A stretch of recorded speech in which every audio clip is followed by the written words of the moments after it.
Israel telah mendeportasi aktivis iklim Greta Thunberg dan 3 orang lainnya Selasa 10 Juni 2025. Tindakan itu dilakukan Israel selesai menyita kapal Medlin yang mengangkut 12 aktivis internasional itu. Dikutip dari Al Jazeera, Kementerian Luar Negeri Israel menyatakan bahwa Thunberg terbang dari Tel Aviv pada Selasa pagi. Ia dipulangkan ke Swedia melalui Prancis. Saat tiba di Bandara Roissy Charles de Gaulle, Paris, Thunberg menyatakan bahwa ia dan teman-temannya telah diculik di perairan internasional. Sementara Omar Farid, reporter yang juga berada di Medlin, turut dideportasi bersama Thunberg. Ia menyatakan para aktivis Medlin ditahan selama 3 hari dan ditolak haknya untuk menghubungi siapapun, bahkan pengacara. Mereka juga dipaksa untuk menandatangani dokumen-dokumen tanpa mengetahui isinya. Di sisi lain, 8 aktivis lainnya masih ditahan oleh Israel dan dibawa ke pengadilan peninjauan penahanan di Ramleh. Diketahui, pengadilan itu meninjau perintah penahanan yang dikeluarkan terhadap mereka sambil menunggu proses deportasi. Israel akhirnya mendeportasi 4 aktivis kapal Medlin yang berlayar ke Gaza. Keempat orang itu termasuk aktivis iklim Greta Thunberg yang vokal menyuarakan dukungan untuk rakyat Palestina. Sedangkan 8 lainnya masih ditahan di Israel dan dibawa ke pengadilan. Dikutip dari Al Jazeera, Israel rupanya mengenakan larangan masuk untuk para aktivis kapal Medlin tersebut. Hal itu lantaran para aktivis tersebut diklaim memasuki negara Israel secara ilegal. Kemudian pada Senin 9 Juni 2025, Israel memberlakukan larangan masuk selama 100 tahun pada para aktivis itu. Diberitakan sebelumnya 12 aktivis yang berlayar dengan kapal bantuan Medlin ditahan di Israel. Mereka juga dipaksa untuk menandatangani sejumlah dokumen yang tak diketahui isinya. Bahkan mereka tidak diperbolehkan untuk menghubungi siapapun termasuk pengacara. 8 aktivis yang tergabung di kapal bantuan Medlin ditahan oleh pasukan pendudukan Israel. Sementara 4 lainnya dideportasi dari Israel pada Selasa 10 Juni 2025. Termasuk aktivis iklim Greta Thunberg yang telah diterbangkan ke Swedia melalui Prancis.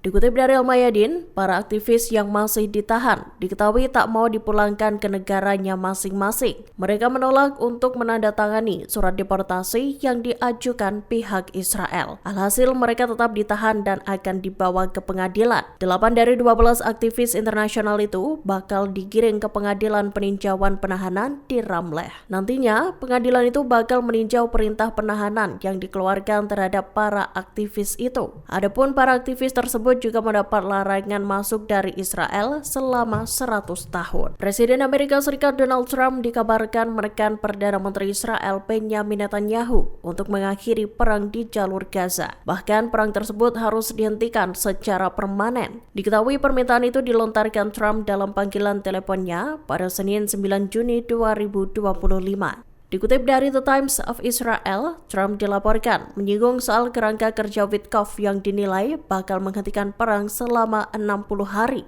Nantinya setengah dari sandera Israel yang ditahan Hamas akan dibebaskan. Namun Netanyahu sejauh ini menolak untuk merundingkan kesepakatan gencatan senjata demi mengakhiri perang. Presiden Amerika Serikat dilaporkan menyatakan pada Netanyahu bahwa mengakhiri perang di Gaza akan membantu proses negosiasi nuklir dengan Iran. Trump sendiri juga mengesampingkan serangan terhadap Iran karena Amerika Serikat berusaha mengendalikan program nuklir Teheran. Washington diketahui mengiming-imingi imbalan berupa keringanan sanksi.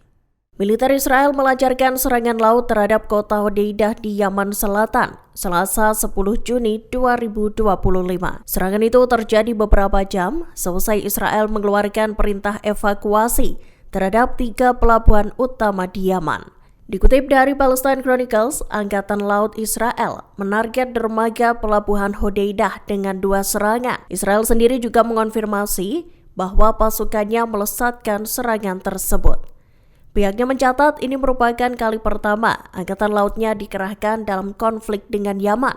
Disampaikan juru bicara militer Israel Avichai Adrei, kapal rudal menarget pelabuhan Hodeidah. Operasi itu sebagai balasan atas serangan pesawat nirawak dan rudal permukaan ke permukaan yang baru-baru ini melesat ke Israel. Seiring dengan itu, Menteri Pertahanan Israel Katz memuji serangan yang disebutnya sebagai operasi Angkatan Laut yang berhasil. Ia lantas memperingatkan Yaman bahwa lengan panjang Israel di udara dan di laut akan menjangkau kemana-mana. 5 negara sekutu Israel menjatuhkan sanksi terhadap 2 menteri Benyamin Netanyahu, yakni Itamar Ben-Gvir dan Bezalel Smotrich. Kelima negara itu adalah Inggris, Australia, Kanada, Selandia Baru, dan Norwegia. Mereka menjatuhkan sanksi itu buntut pernyataan Ben-Gvir dan Smotrich yang dinilai mengandung penghasutan kekerasan dan pelanggaran hak asasi manusia. Dikutip dari Tribun News, Rabu 11 Juni 2025, Smotrich yang merupakan Menteri Keuangan Israel diketahui mendukung perluasan pemukiman Yahudi di tepi barat. Ia juga pernah menyatakan bahwa Gaza harus dihancurkan total serta relokasi warga Palestina ke 3 negara. Sementara itu, Ben-Gvir, Menteri Keamanan Nasional, terang-terangan mendukung tindakan kekerasan pemukim Yahudi terhadap warga Palestina. Ia diketahui turut menolak pengiriman bantuan kemanusiaan ke Gaza. Ben-Gvir pun menyarankan agar warga Palestina keluar secara sukarela dari tanah mereka. Alasan-alasan itu membuat 5 negara barat geram hingga menjatuhkan sanksi pada mereka. Sanksi itu mencakup pembekuan aset dan larangan perjalanan. Diketahui, sanksi itu dijatuhkan secara personal dan tak ditujukan pada institusi pemerintahan Israel. Sebuah rudal meluncur dari Yaman dan memicu sirine serangan udara di wilayah Palestina yang diduduki Israel dan Al-Quds. Diketahui serangan itu terjadi pada Selasa 10 Juni 2025.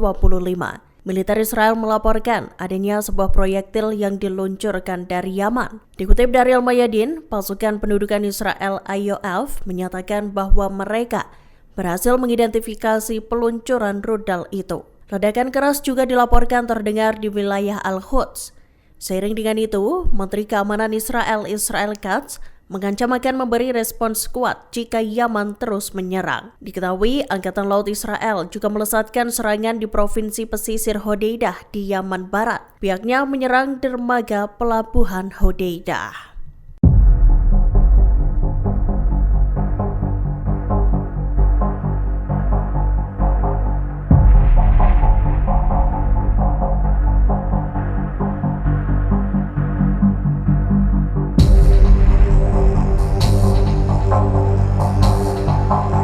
Download Tribun X sekarang, menghadirkan lokal menjadi Indonesia.